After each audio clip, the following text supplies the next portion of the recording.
Estamos de regreso en Punto y Contrapunto. Aunque el presidente López Obrador llegó a su tercer informe de gobierno con altos índices de aprobación, más del 60%, en el Congreso de la Unión ayer salió reprobado. Las críticas no fueron solo contra las medidas tomadas por su gobierno, sino contra su estilo de gobernar. Además, se mantuvo el pleito con entre el Partido Acción Nacional y el PRD por la rotación de la presidencia de la mesa directiva allá en San Lázaro. Veamos el contexto.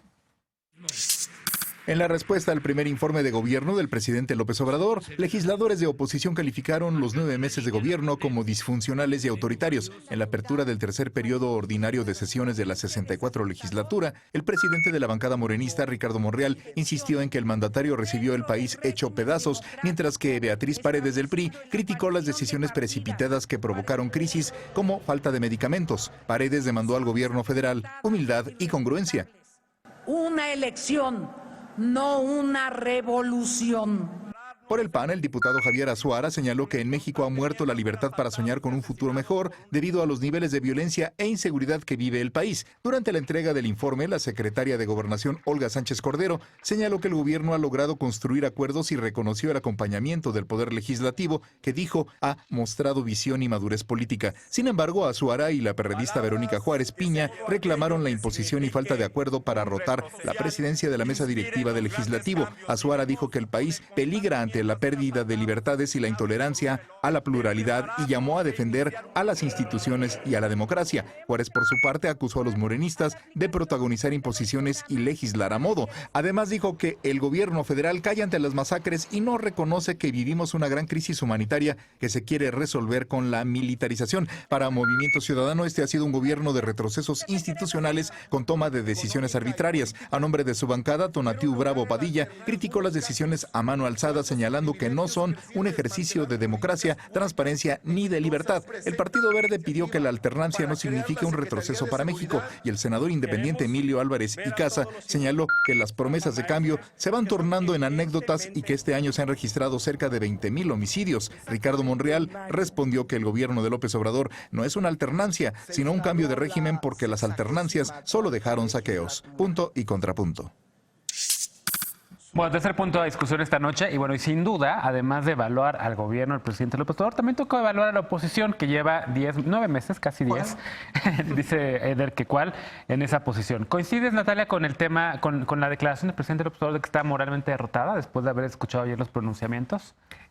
Yo creo que definitivamente la democracia en este país necesita una oposición articulada y sobre todo una oposición que no sea reaccionaria, ¿no? Y tenemos justamente a estos actores como Marco Cortés, como Alejandro Moreno, como Javier Azuara, que justamente lo que hacen es reaccionar ante cada declaración que hace Andrés Manuel López Obrador. Sin embargo, creo que más que hablar de oposición tendríamos que hablar de contrapesos reales, ¿no? Y esos contrapesos reales tienen que ver justamente con esta parte de la preocupación, con un proyecto económico sólido, con las relaciones bilaterales del gobierno de Estados Unidos con el gobierno de México, con la oposición, digamos, o con los contrapesos que hay en el Poder Judicial y también en el aumento de la inseguridad y violencia que justamente hablamos el segmento pasado, ¿no?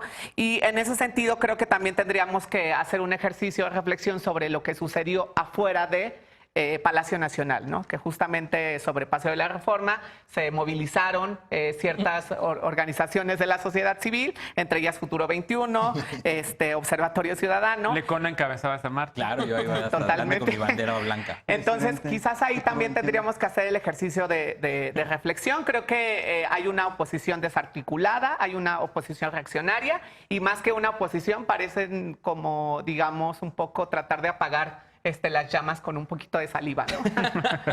Elisa Sánchez, ¿cómo ves tú la oposición? Yo sigo pensando que concuerdo, de hecho, con una visión que expuso Ricardo Rafael hoy en su columna, ¿no? Mientras nosotros estemos intentando disputarle a Andrés Manuel el lugar de Andrés Manuel, la figura de Andrés Manuel, el presente de Andrés Manuel, la larga trayectoria por llegar al día de hoy de Andrés Manuel, pues la oposición va a estar frita. Para mí la oposición está en las acciones y en las acciones no han estado ni ahí.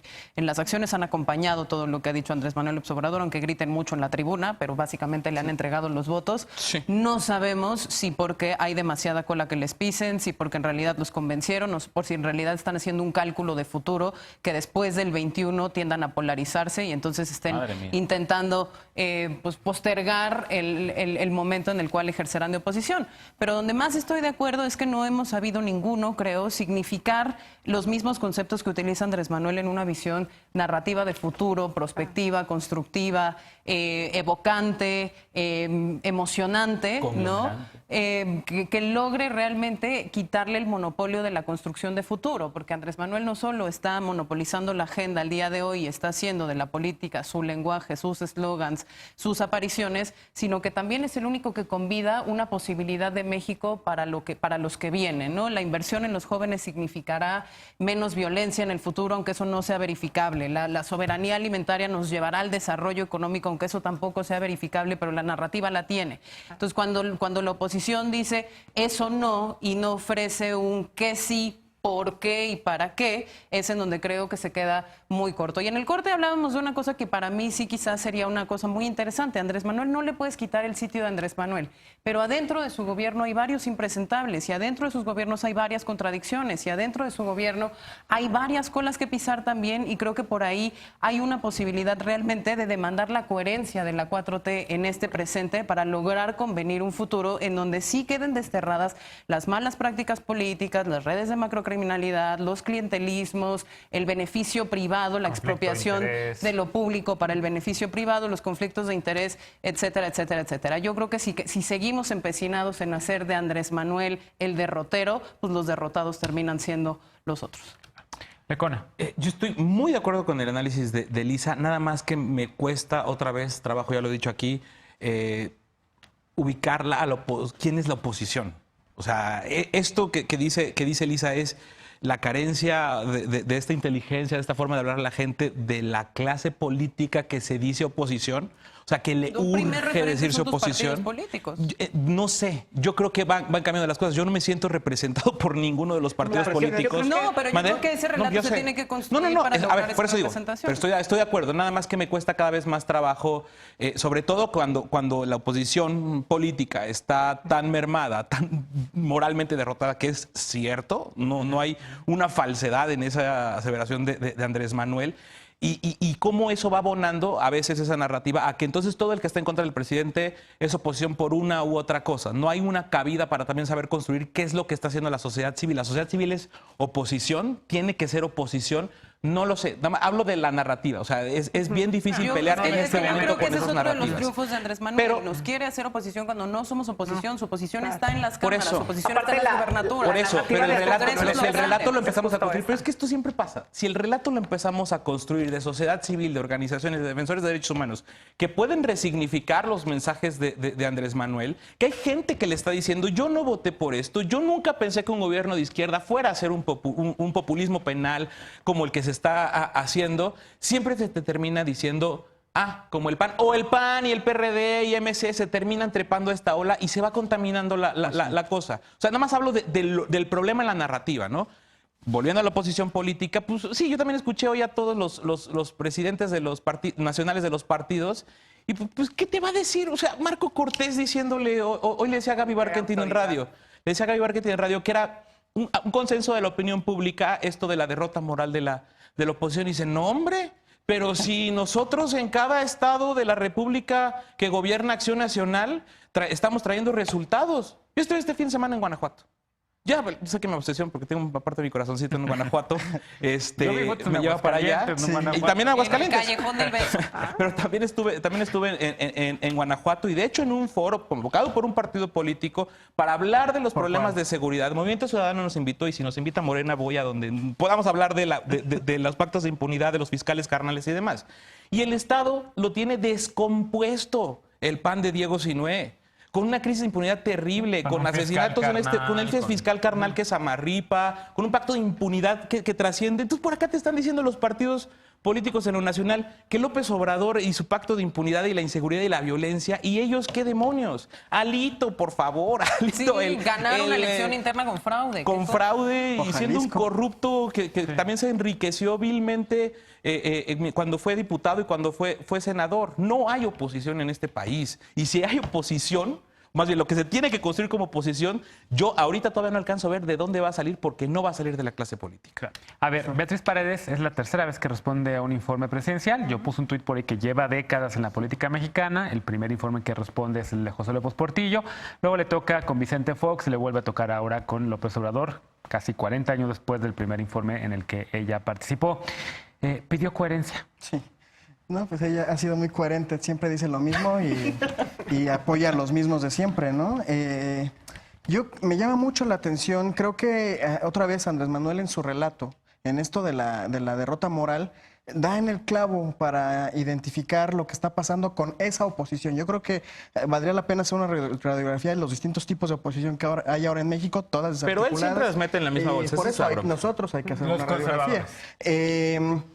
Yo creo que la derrota moral no solo es porque no tienen calidad moral y por lo tanto credibilidad frente a la población para articular un relato más o menos convincente. Podrían pegarle al más impresentable de los impresentables cercano a la 4T y la gente no les va a creer porque ellos son responsables de la peor crisis humanitaria que ha vivido este país, porque ellos son los que nos trajeron hasta este punto del que ahora queremos salir.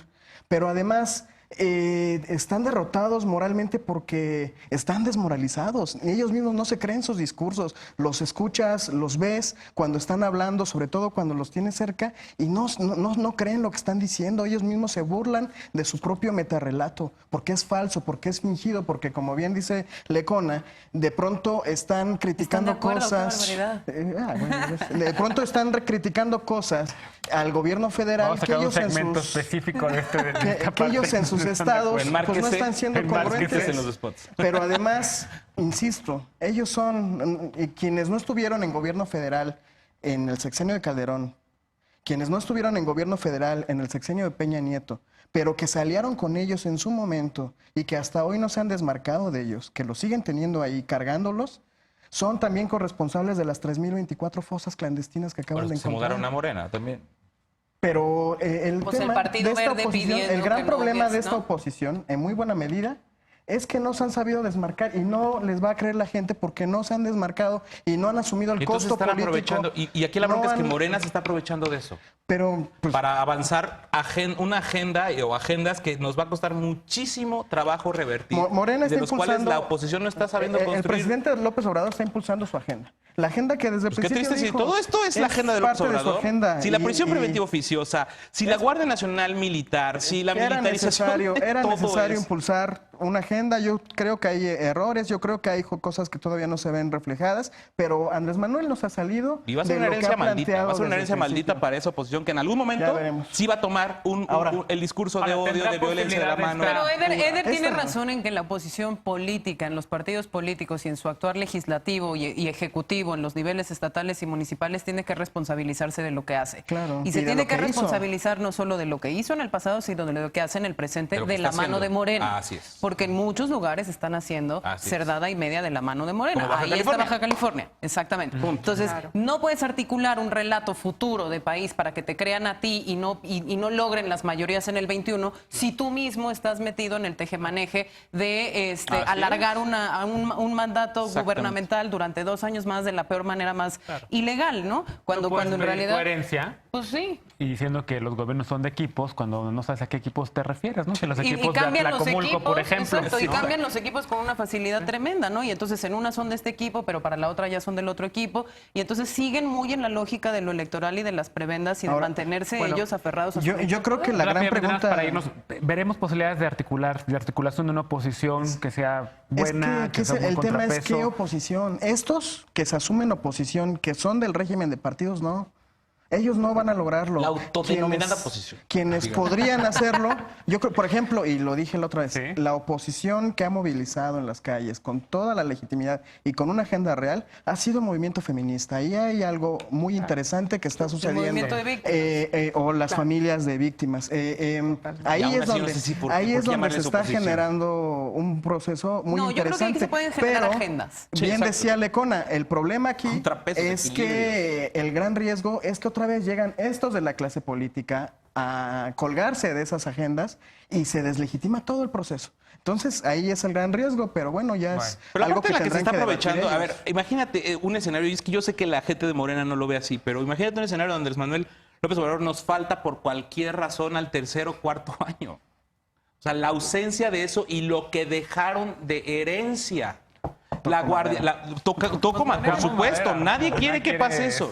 Pero imagínate que pase, porque el país no se construye y la Constitución no se modifica en torno a una persona, sino para que puedan haber contrapesos y controles a un eventual abuso de poder o un gobierno autoritario. Esto que están generando, ya lo habíamos hablado aquí de los evangélicos, los grupos evangélicos, y de la militarización y del discurso de la mano fuerte, la mano dura, la prisión, los delitos graves y demás, alguien va a llegar a tomarlo en algún momento y no va a ser Andrés Manuel López Obrador el que no reprime, el que no hace, el que no tiene... Veamos, démosle seguimiento a este tema. Evidentemente, a lo largo de este programa iremos dándole seguimiento más bien al tema de la oposición y del sexenio, evidentemente.